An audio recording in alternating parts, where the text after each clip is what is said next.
আসসালামু আলাইকুম। স্টারলিংকের যুগে প্রবেশ করলো বাংলাদেশ।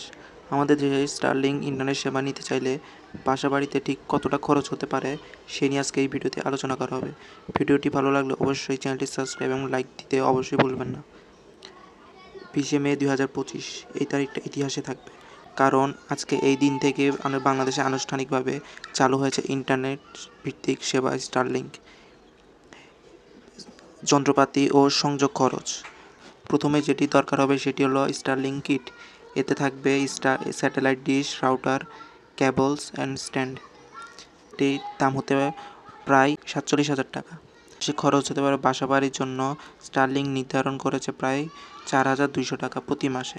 তবে আপনি যদি আরও হাই স্পিড বা বিভিন্ন ধরনের সার্ভিস চান তাহলে আছে বিকল্প প্ল্যান মাসিক খরচ প্রতি প্রায় রেসিডেন্সিয়াল লাইট পড়বে 9,700 টাকা এবং স্ট্যান্ডার্ড পড়বে হলো 14,600 টাকা।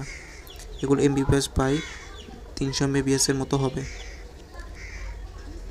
স্টারলিংকের মূল লক্ষ্য হলো দূরবর্তী এবং ইন্টারনেট বঞ্চিত এলাকাগুলোকে সংযুক্ত করা।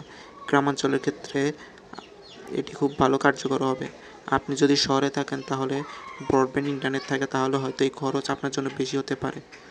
স্টারলিংকের ক্ষেত্রে স্টারলিংক কিট এককালীন খরচ হবে আপনার জন্য 47,000 টাকা এবং মাসিক ফি থাকবে হলো 4,200 টাকা এবং অন্যান্য প্ল্যানে 6,100 থেকে 30,400 টাকা পর্যন্ত হবে।